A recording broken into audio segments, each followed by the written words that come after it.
Hi everybody, my name is JJ. You're watching Bull Boom Bear Bust. It is Saturday, May 16th. Welcome and thank you for joining me in this episode. I'm going to bring you another dose of economic reality, and we try to bring you daily doses of economic reality. Sometimes we'll miss a day, but pretty consistent here on the channel. So if you haven't done it already, if you'd like to know what's happening with the economy, with the financial system, and where we may be headed, and what's the cause of all this carnage besides the shutdown that we're in, please give us a thumbs up and subscribe, and let's go ahead and get started today. Now, real quick before we get started, to my Patreons, I've just uploaded a new Patreon there, and if you have a question to ask me, feel free to ask me through Patreon. I'm not really able to keep up with all the message I'm getting at various social media sites and even Twitter, or even the comments on YouTube. It's just too many comments to read through to actually find the question. So if you're a Patreon, please ask me the question over there, and link down below there if you'd like to come on over to Patreon and say hello. Also, another quick note, I think I forgot to mention this. Thank you everybody to getting us to 50,000 subs. We really appreciate it, and thank you for coming back for today's report. Today we're going to talk about car rental giant Hertz possibly will be filing for bankruptcy. We're going to talk about how definite that is, or how unlikely it is, but it's very likely.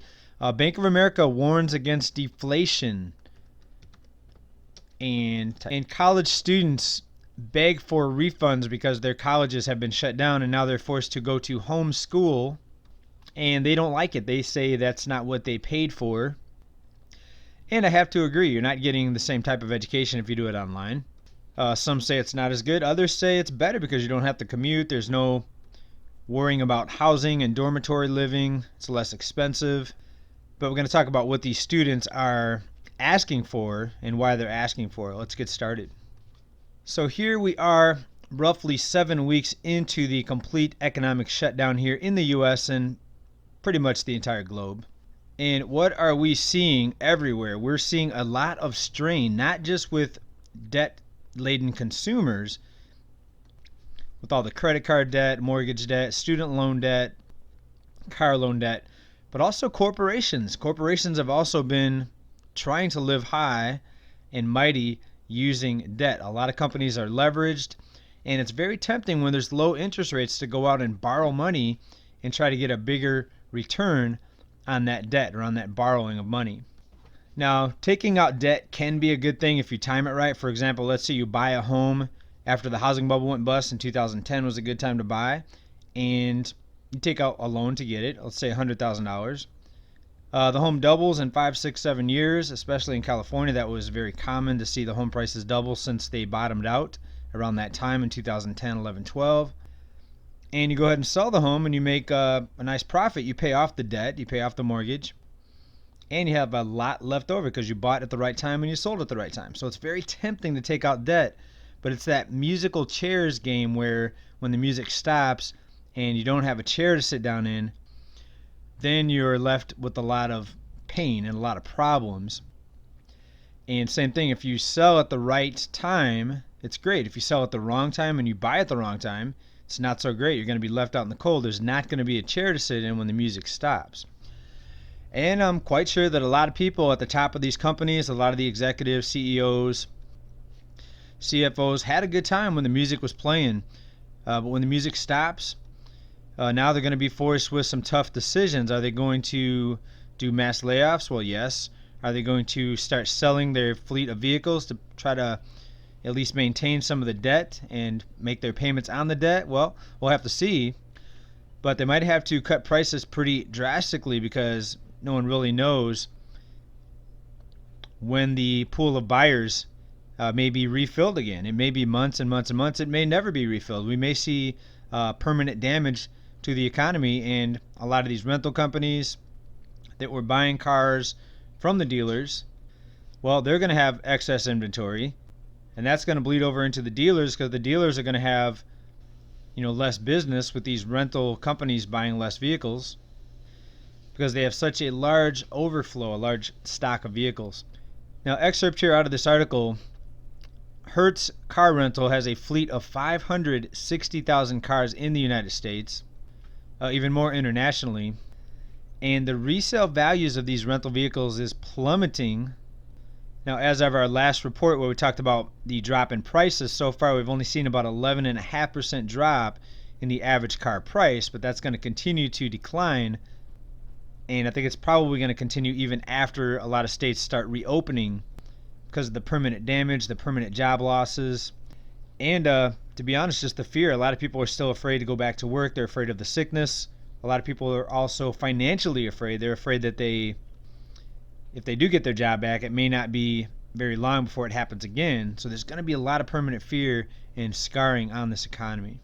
All right, now as far as the vehicle inventory, we've talked about that in a few reports. There's so many vehicles now that they have to a lot of times put these vehicles on cargo ships. And there's also a lot of vehicles being parked in abandoned parking lots like airports and other lots that are not being used right now. There's just a huge, huge inventory of unsold cars and trucks. And imagine a bankruptcy like Hertz where over 500,000 cars are now going to be flooded onto the market in addition to all the current inventory. We could easily see car prices drop by 30, 40, maybe even 50%. All right, and that's just my analysis of this. I mean, let me know what you think. But just from March to April, we saw that drop of 11.4%. Imagine if this continues, and again, the permanent damage done to the economy. These car dealers, these car lots, they're going to have to really start cutting prices if they want to get rid of this inventory. And you add in a couple bankruptcies like some other rental agencies. Maybe it could be several rental agencies. Maybe we'll see, that out here in the news in just a few days. We'll have to keep an eye on it. So if you're in the market for a vehicle, I would keep the powder dry right now because there does look to be a lot more pain headed towards this car market, this automobile market. And if you have cash, if you're on the right side of this, the timing could be good to get an excellent deal on a vehicle here very soon. Next, Bank of America warns deflation. Isn't it funny how deflation is being viewed as a bad thing? So when gas prices dropped, that was deflation. Was that bad or was that good? Do you like paying more for gas? Well, sure, it may be bad for the oil industry to have falling oil and gas prices, but for the consumer, generally deflation's good. I mean, if you're an investor, obviously you probably don't mind if you buy something and then the price goes up and you sell it. But if you're not somebody looking at making a profit on the sale of it, deflation's good. Lower prices are good.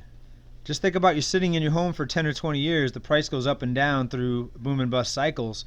If you just live in a home just for a place to live and not as an investment, you're not looking to sell it or make a profit, then it shouldn't matter. You just have a roof over your head, and that's what it really should be. But housing now has been turned into an investment. We have massive home flippers out there. The last time I was flipping around, I think I saw at least 3 or 4 different home flipping shows. And home flipping has been one of the many aspects of the distorted home prices, with a lot of these people out there bidding up homes to purchase homes to fix and flip, and in many cases outbidding people that wanted to have a home to live in. And also a lot of those flippers were using debt, using leverage to get into these properties, hoping to flip it and make a buck, pay off the debt, and still have some left over for the profit. So here's this article right here. This is out of Business Insider. Deflation is a bigger risk than inflation as the Fed injects trillions into the economy, according to B of A. Now also remember, rising prices and inflation is part of the illusion. Right? Let's go back to the housing market again. When home prices are rising, homeowners are confident they can borrow against their home. That gives them a lot of extra money to go out and spend and travel and sometimes even buy vehicles and other luxuries with the money that they're pulling out of their home.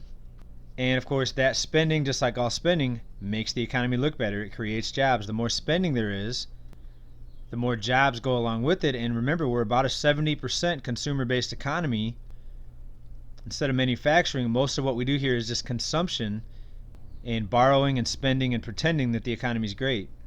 And as it's outlined here, yes, the Fed has been injecting trillions into the economy. In fact, the Fed is now bailing out and pumping money, funneling money across the globe to different central banks, to different countries. Article out of NPR right here. Why is the Fed sending billions of dollars all over the world? Well, the dollar is the world's reserve currency, and this is a globalist system. This is a very interconnected banking system.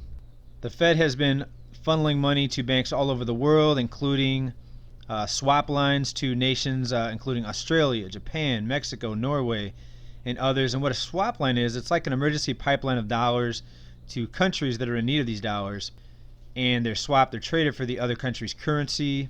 And the Fed has also started allowing about 170 foreign central banks that hold U.S. Treasury bonds to exchange those for dollars. Right, so this is essentially a global bailout that's happening right now. And the Fed, they're taking on an unprecedented role right now with the level of money pumping that's happening. Okay, we're going to wrap it up right here. College students, a lot of them are not happy nowadays. They're actually begging for refunds from their colleges. And remember, a lot of these students went out and got huge student loans for the luxury of going to college with the dormitory and everything rolled into that loan. Typically, it pays for the housing, the cost of the actual books, of course, the cost of the classes and all the extras that you get for living on campus. But now schools are not offering refunds, even though all the students now have to go home and do online classes. Article right here out of crosscut.com. Washington students want tuition refunds after colleges go virtual. Students, many of them who are, of course, in debt. We've talked about that many times. Many of them also have now lost their jobs now with this massive student loan debt. And they say they're not getting the same experience by having the virtual classes, by online classes.